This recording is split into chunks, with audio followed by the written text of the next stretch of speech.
새해에 여러분과 여러분 가정에 우리 하나님께로부터 은혜와 평강의 축복이 충만하시기를 주님의 이름으로 기원합니다. 새해가 되면 새해 복 많이 받으세요. 이거 뭐 예수 안 믿는 사람들도 나누는 인사입니다. 근데 우리는 하나 더 붙여서 새해 인사를 해야 될 것 같아요. 왜? 우리는 복의 근원이라고 그랬으니까 복을 만드는 사람이어야 됩니다. 새해에 복 많이 만드십시오. 이렇게 인사하는 게 좋을 것 같아요. 우리 옆 사람에게 그렇게 인사 한번 해봅시다. 새해에 복 많이 만드십시오. 예. 예.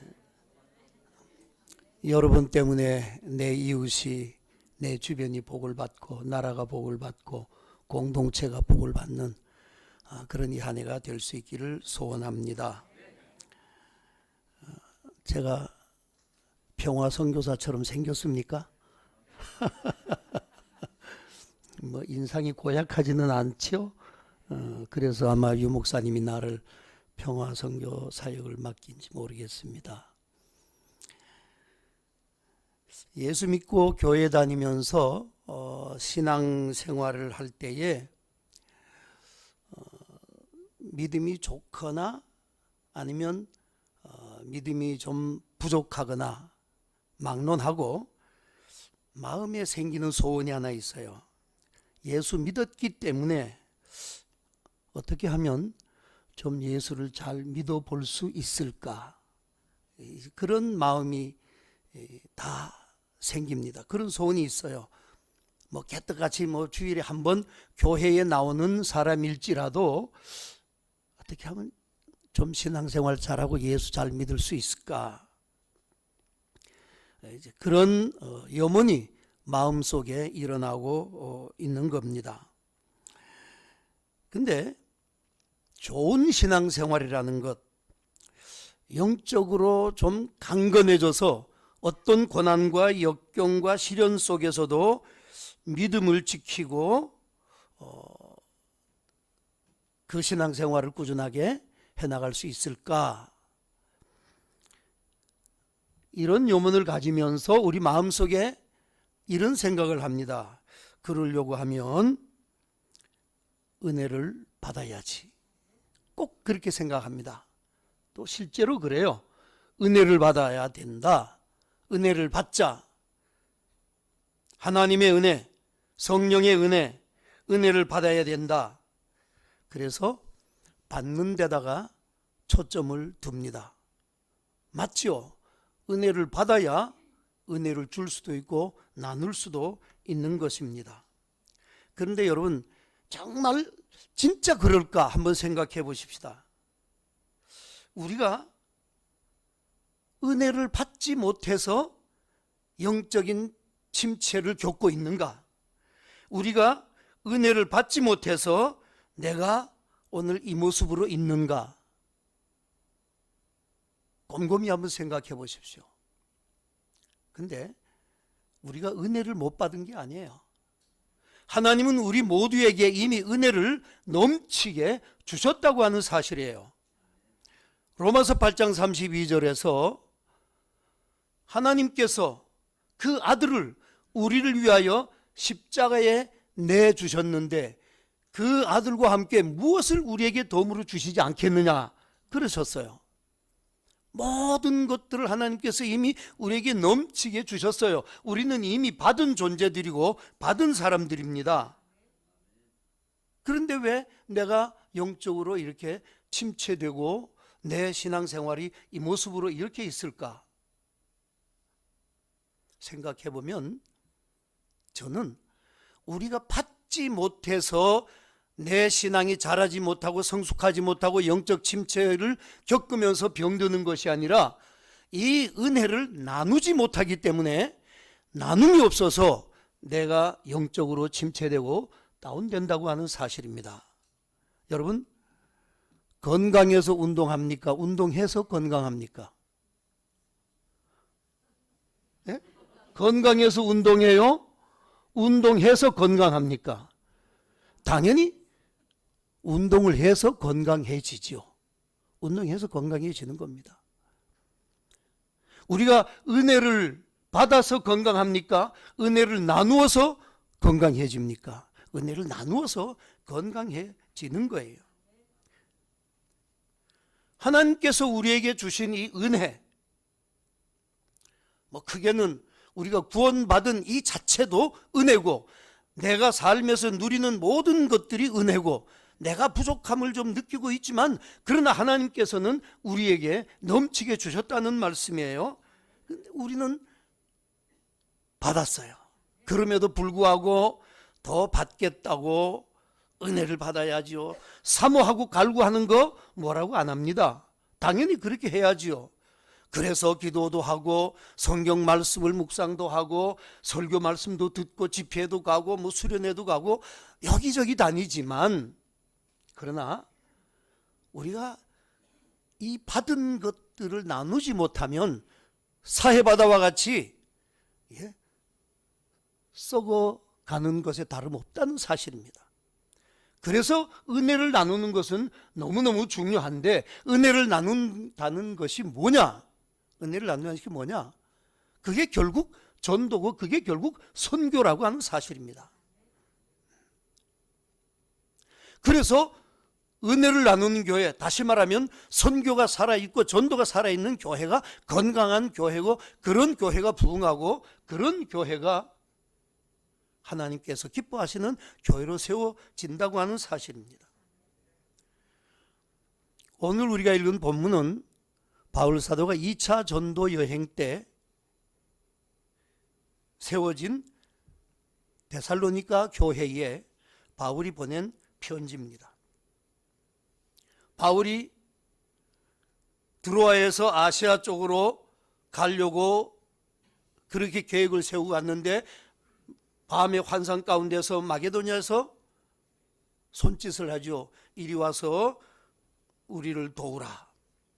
그래서 바울이 빌립보를 거쳐서 데살로니가로 해서 베레아와 아덴과 그리고 고린도를 거쳐서 가는 곳마다 교회를 세웠습니다. 고린도에 가서 1년 6개월을 머무는 동안에 거기에서 이 데살로니가 교회의 소식들이 들려오는데 너무 마음이 기쁘고 흡족합니다. 데살로니가 교회 성도들이 그 어렵고 열악한 환난 가운데서도 그들이 믿음의 역사를 일으키고, 믿음의 역사라는 것은 그 믿음이 관념적인 것이 아니고 그 믿음을 가지고 직접 행동으로 역사를 일으키더라는 거예요. 그런 행동하는 믿음이 있는 데살로니가 교회, 그리고 사랑의 수고, 희생이 있었다는 거예요. 사랑의 수고, 희생이 있었다는 거예요. 환난과 어려움 가운데서 그들은 소망을 붙잡고 인내했다는 거예요. 그래서 이것을 생각하니까 바울이 너무 기뻐요. 그러면서 바울이 그들을 격려하면서 오늘 본문에서 뭐라고 얘기합니까? 우리의 소망, 나의 소망, 기쁨, 자랑, 그 면류관이 무엇이냐? 장차 우리 주님 앞에 섰을 때에 너희들이 나의 소망이었고 기쁨이었고 자랑이었다? 너희는 우리의 영광이요 기쁨이니라. 그러면서 이 데살로니가 교회를 격려하는 것입니다. 저는 이 말씀을 보면서 이런 생각을 했습니다. 나섬의 사역들을 볼 때에 한 해 한 해 해가 거듭되면서 이 엄청난 사역들을 참 저 유목사님 혼자서 저거 다 어떻게 감당하겠는가. 그래서 보면 한 해가 또 넘어가고 또 보면은 한 해가 넘어가고 사역이 줄어드는 것이 아니라 지나고 보면은 사역이 또 하나 덧붙여지고 또 사역이 하나 덧붙여지고 그렇게 가더라는 거죠. 이걸 보면서 오늘 이 본문을 생각하면서 이 나섬의 사역의 현장들, 전 세계에 흩어져 있는 그 사역의 현장이 나섬의 자랑거리고 나섬의 자긍심이 아니겠는가, 이런 생각을 해보는 거예요. 교회가 크고 재정이 풍성하다고 할 수 있는 일들이 아닙니다. 이것은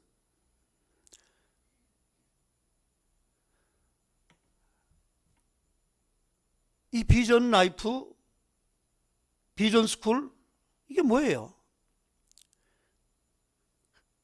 은퇴자들이지만은 너희들이 앞으로 나눔의 삶을 살아라, 훈련받고 은혜를 나누기 위한 훈련이고 교육이 아닙니까? 모든 것이 나눔에 집중이 돼 있어요. 나그네를 섬긴다라고 하는 이 자체가 나눔의 초점이 맞춰져 있는 거예요. 받은 은혜를 나누는 거예요. 받은 은혜를 나누지 못한다고 하면은 그게 무슨 그리스도인의 삶이겠어요? 예수님께서 말씀하셨습니다. 주는 것이 받는 것보다 복되도다. 모든 면에서 그래요. 여러분 줘봐서 알잖아요. 베풀어봐서 알잖아요. 내가 없으면 없는 가운데서도 작지만 그걸 가지고 나누려고 할 때에 거기에 기쁨이 있고 거기에 만족이 있는 거예요. 더 은혜가 되는 거예요.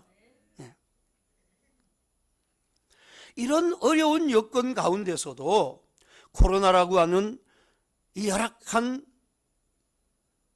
전 지구적인 어려움 가운데서도 나섬의 사역들이 그래도 여기까지 멈추지 않고 달려올 수 있었던 것은 유 목사님 혼자서 하셨겠어요? 나섬의 모든 사람들이 함께 협력하고 나섬 공동체가 서로 힘을 합쳤기 때문에 여기까지 올 수 있었다는 것이에요.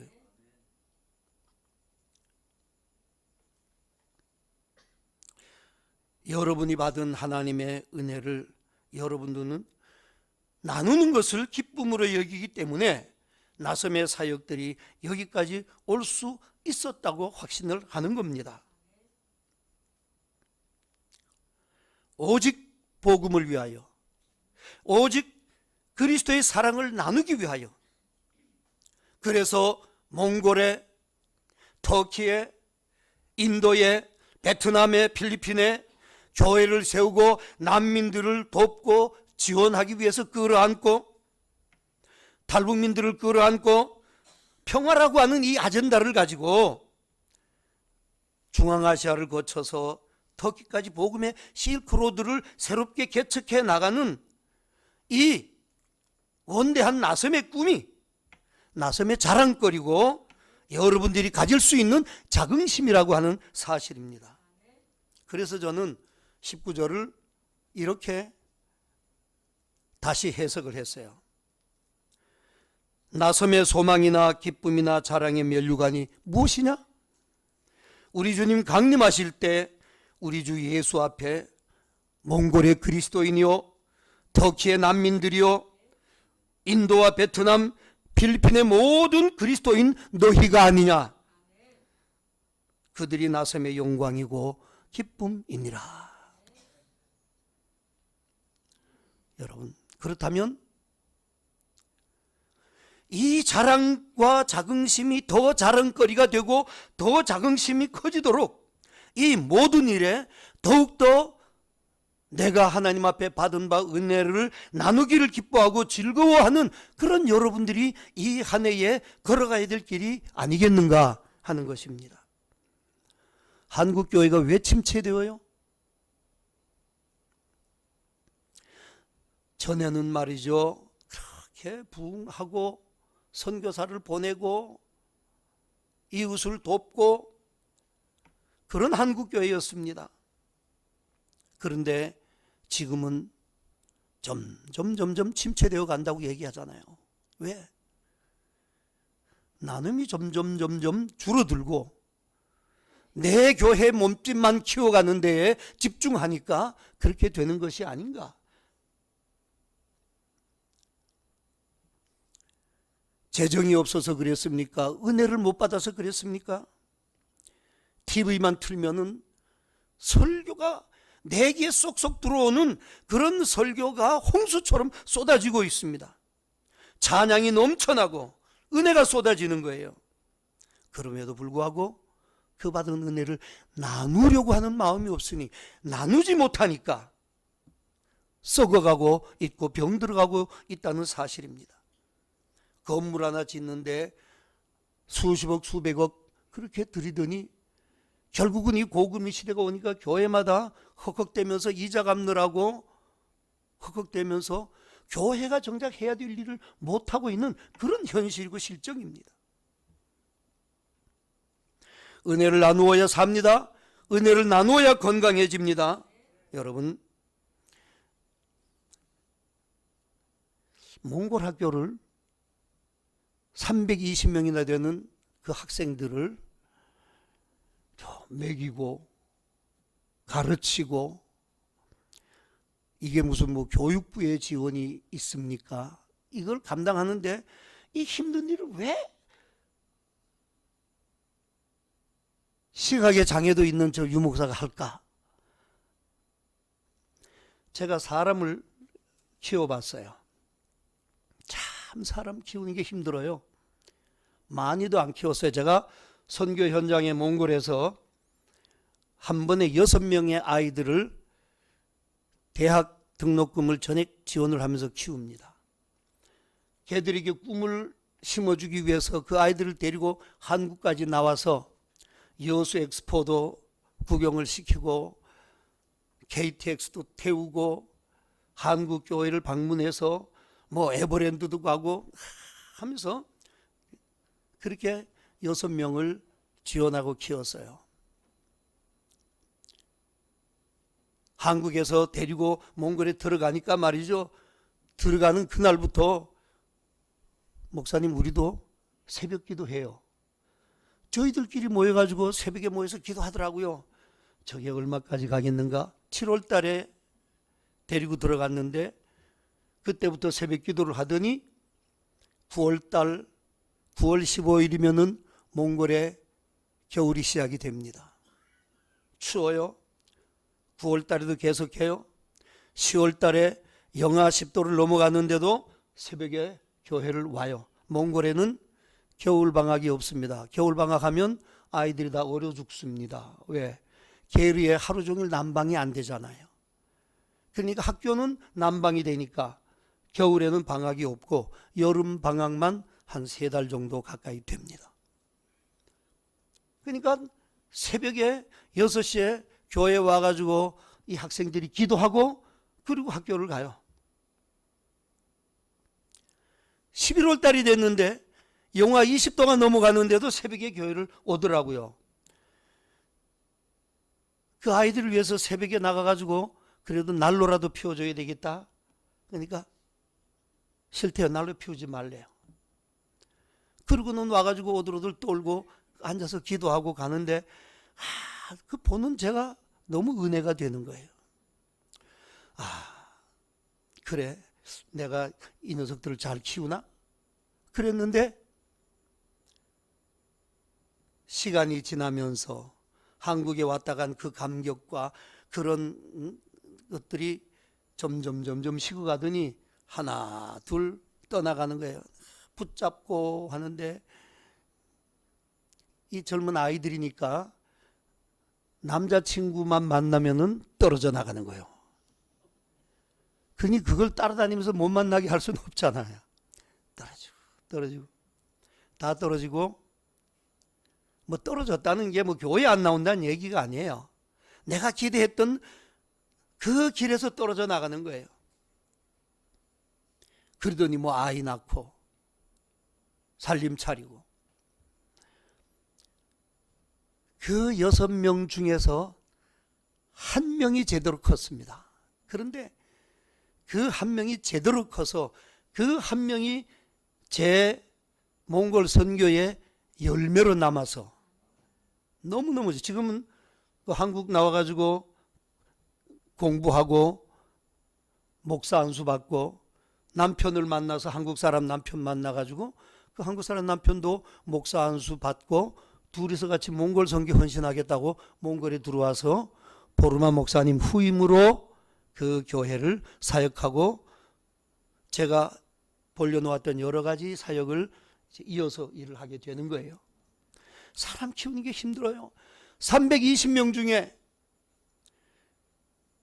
이들 중에서 단 한 명만 변화되어도 몽골이 변화될 줄 믿습니다, 여러분. 그래서 이 힘든 일을 하는 것이다. 저는 그런 확신이 있어요.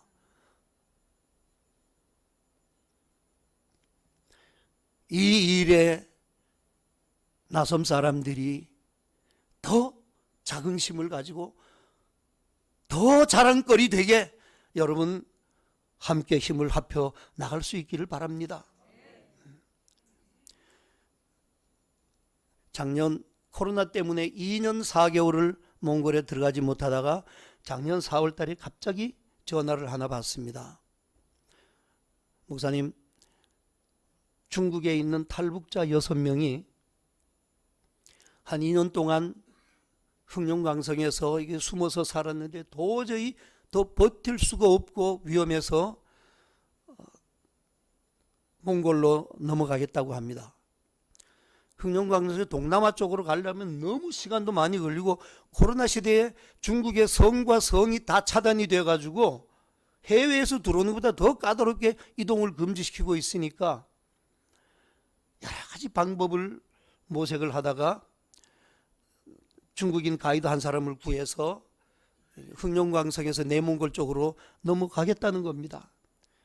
가다가 검문소 있는 데서는 걸어가지고 넘어가고 하겠다는 겁니다. 2월 달에 원래 넘어오기로 했는데 이게 연기되고 기회를 보다가 4월 26일 날 넘겠다는 거예요. 그래서 몽골에서 누가 마중을 나와야 된다 그래서 제가 급히 몽골에 들어갔어요. 들어가가지고 GPS 지도로 해가지고 1차 접선 장소, 2차 접선 장소 그렇게 해가지고 1차에서 못 만나면 2차에서 만나자고 하는 걸 다 그렇게 해가지고 갔어요. 울란바타르에서 그 만나자고 하는 할흐골이라고 하는 동몽골 중국 국경까지 가는데 포장도로로 800km 가고 비포장도로로 400km를 가더라고요. 그러니까 1200km를 갔어요. 왕복이니까 2400km더라고요. 한번 좀 보실랍니까? 우리 이게 동몽골 가는 길인데요.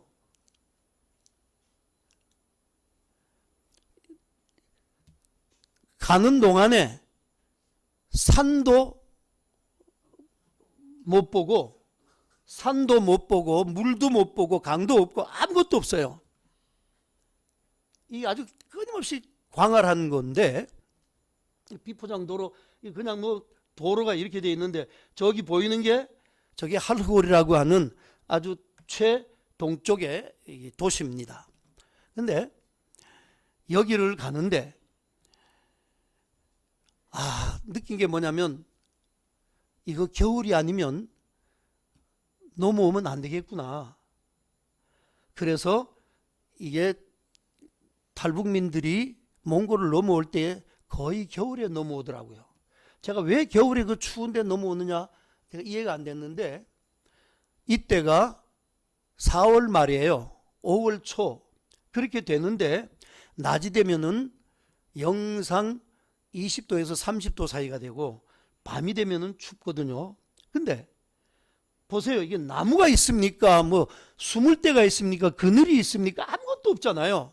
이런 데를 걸어오는데 물을 얼마나 가지고 와야 이 사람들이 마시면서 그 물 갈증을 해소하면서 오겠어요. 겨울이 되면 눈이 내리니까 눈이라도 먹고 녹이면은 갈증은 해결할 수 있는데 절대로 눈이 없는 그 때는 이게 넘어오면 안 되겠더라고요. 그래서 이 탈북민들이 넘어와서 하는 얘기가 있어요. 겨울에 넘어오면서 두 가지만 이겨내면 살 수가 있다. 그 두 가지가 뭐냐면 첫째는 추위죠. 추위.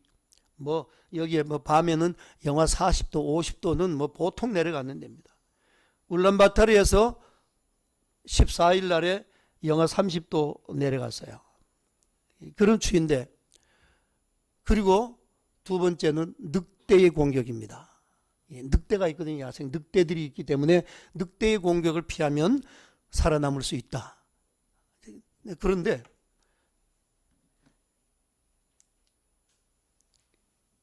이 할흐골 거기에는 강이 있어요. 가는 과정에는 강이 없고 중국 국경을 넘으면 이게 시내를 중심으로 마을이 형성이 강 옆으로 형성이 되고 저쪽 옆에가 이제 할흐골이라고 하는 그런 곳인데요.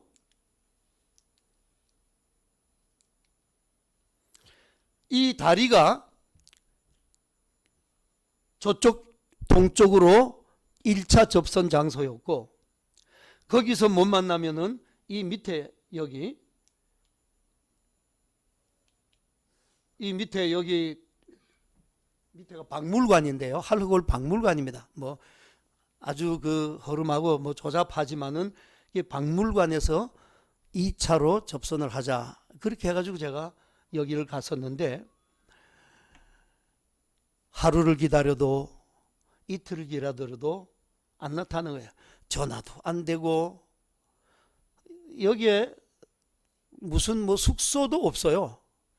숙소도 없는데 그 겨울에 캠프장 문 닫아 놨는데 오픈도 하지 않았는데 사정사정 해가지고 그 캠프장에 천막 막사 하나 빌려가지고 그래가지고 자면서 기다렸는데 결국은 못 만나고 여기 있는 사람들에게 혹시 한국 사람 누구든지 여기서 마을에 뭐 주민이라 봐야 몇 명 안 되니까 한국 사람 눈에 띄면은 저희들에게 연락을 해달라 그래가지고 그쪽에 있는 사람들을 좀 교섭해 놓고 이러고 왔습니다.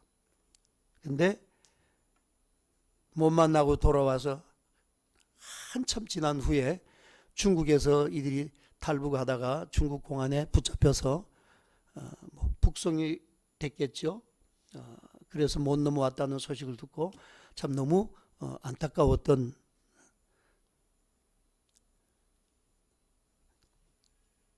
작년에 4월 달에 일어났던 그런 일들입니다.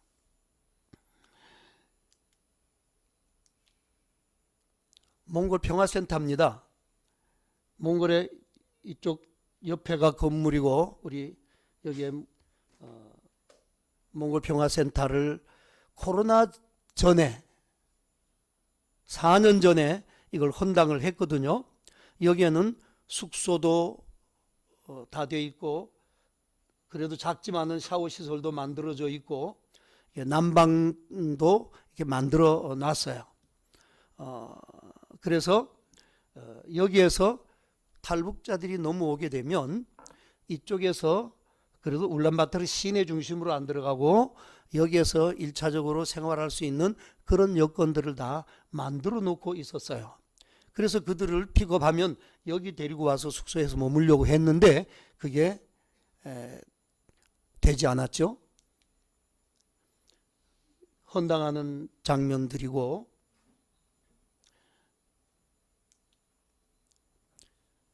지금 어떤 일이 일어나냐면요. 우크라이나와 이게 러시아가 전쟁통에 푸틴이 30만 동원령을 내렸잖아요.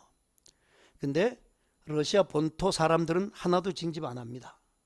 전부 주변의 공화국, 부리아트 공화국, 투바 공화국 이런 공화국 사람들을 가지고 전부 징집해가지고 전쟁에 보내는데 제가 한국에서 목회를 하면서 여기 평강의 집이라고 해서 노숙자 쉼터로 여기를 마련했는데 이걸 이제 몽골 선교사에게 관리를 하라고 다 이양을 해줬는데 징집령이 떨어져 가지고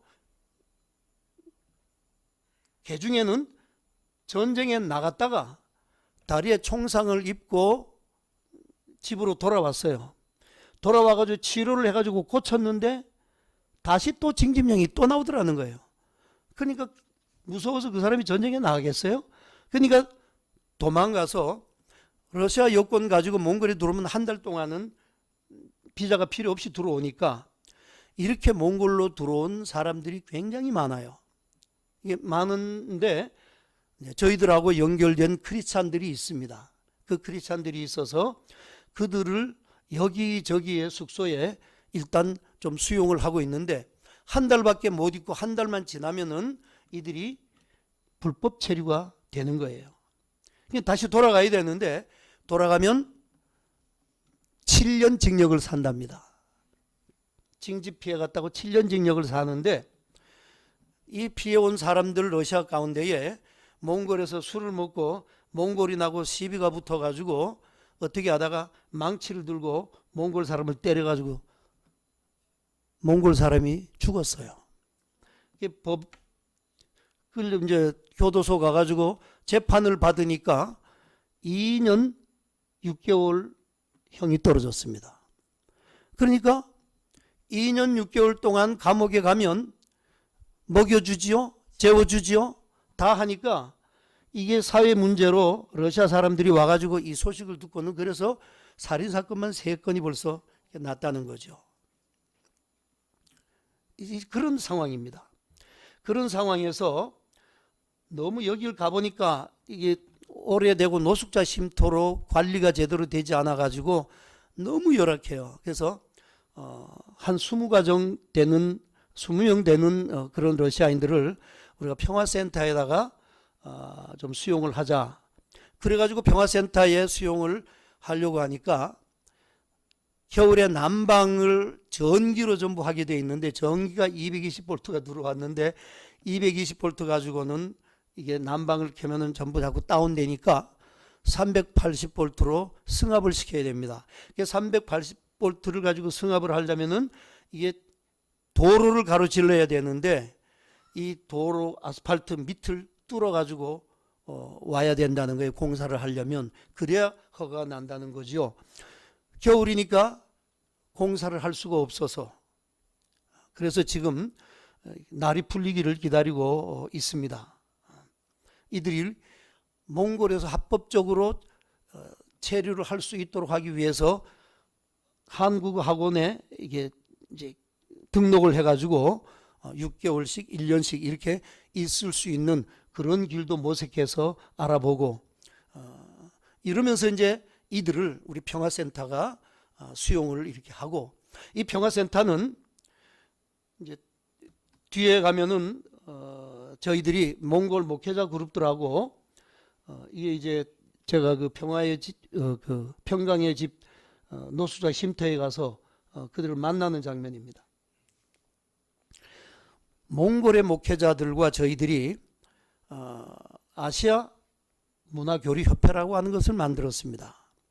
이것은 중앙아시아에 탄탄탄탄하는 이 무슬림권에 있는 그 나라들의 기독교 지도자들과 교류를 하면서 무슬림권 선교에 기반을 두기 위해서 이 사단법인으로 몽골에서 NGO죠. 그렇게 해서 아시아문화교류협회라는 것을 만들어서 이들과 협력해서 평화센터에서 중앙아시아의 지도자들을 평화센터에 초청을 해서 거기서 교육하고 프로그램을 하고 하는 1년에 한 번씩 코로나 전에는 5개 탄탄탄하는 나라의 지도자들이 모여가지고 수련회를 했어요. 이 수련회를 할 때에 뭐 이들이 비행기 타고 와야 되고 자동차로 와야 되고 상당한 재정이 그렇게 소요가 되었는데 한 번은 우리 교단에서 한 10,000불을 지원해서 이 행사를 잘 치르고 그러다가 그 후에 다시 2차 계획을 하다가 코로나가 와서 지금 스톱됐는데 아마 올해는 이것이 가능하리라 생각이 되고요. 몽골의 여러 지방에서 오는 이 사역자들을 우리가 평화센터에서 숙식을 하면서 그들에게 교육하고 훈련시킬 수 있는 그야말로 그들을 평화의 스태프들로 세울 수 있는 그런 역할을 하는 것이 우리 평화센터고 이 아시아문화교류협회를 우리의 파트너로 같이 그렇게 하고 있습니다. 그 외에 우리가 이 복된 교회 성탄절에 이런 행사 했습니다 하고 이렇게 아이들이 선물 받아가지고 이게 보내왔어요. 보르마 목사님은 한국에 있는데 이렇게 아이들이 활발하게 활동하고 있는 그런 모습입니다. 우리 평화센터가 있는 곳에 믿음의 궁전 교회, 이 교회에서 역시 성탄절에 이런 행사들을 하면서 보내온 자료들입니다. 제가 여러 의료 봉사들을 많이 했습니다. 몽골에는 이 화상 어린이들이 많습니다. 게르에서 이게 그 안에서 요리하고 조리하고 부엌이 따로 없기 때문에 어린 아이들이 게르 안에서 막 뛰어놀면 이게 전기로 기름을 데우고 또 그 게르 가운데 난로가 있잖아요. 애들이 거기서 화상을 엄청 입습니다. WHO의 통계 가운데에서 인구 대비 화상 환자가 제일 많은 나라가 몽골입니다. 한 6천여 명 정도의 어린이 화상 환자가 있는데 아주 끔찍합니다. 그건 뭐 제가 자료를 다 할 수는 없는데 그들을 한국에 데려와서 수술을 시키고 의료 봉사를 하고 했는데 이 청년은 제가 저 옆에 보세요. 제가 저런 병은 처음 봤어요. 이 입술 밑에 여기 입술 밑에 저 내가 이게 혹이 났어요. 이게. 저 보잖아요. 저쪽에 저렇게 혹이 났는데 저 아버지가 헨티 쪽에 동몽골 쪽에 경찰서장이었어요. 서장이었는데 저 딸 이 병을 고치겠다고 자기 있는 거 다 팔아가지고 중국으로 가고 러시아로 가고 왔는데 저걸 못 고쳤어요. 그리고는 3년 동안 마스크를 쓰고 다니는 거예요. 이 아이가 의과대학생이에요. 몽골 의과대학생인데 이게 마스크를 하고 그러고 있는 거예요. 이 교회로 이 청년을 좀 도와줄 수 있으면 좀 도와주세요. 하도 간곡하게 그래서 제가 만났어요. 외삼촌이 몽골 목사입니다. 그랬는데 제가 한국에 세브란스하고 연결해서 세브란스 사회복지 연결해가지고 한국에 어머니하고 데리고 와가지고 지금 저 수술하기 위해서 이제 입원 절차 밟죠. 예. 저 밑에가 수술을 하고 병원에 누워 있는 모습입니다. 수술하고 나니까요. 저 지금 졸업해가지고 몽골 국립병원에서 근무하고 있습니다. 예. 여기 세브란스 사회복지팀하고 같이 수술 후에 찍은 사진인데 우리의 도움의 손길을 필요로 하는 데가 너무나 많다는 사실입니다. 뭐 여기뿐이겠어요? 저는 이 몽골뿐이지만은 그러나 터키에도 있고 인도에도 있고 베트남에도 있고 여러 곳에 우리의 손길을 기다리는 손길들이 우리가 있단 말이죠.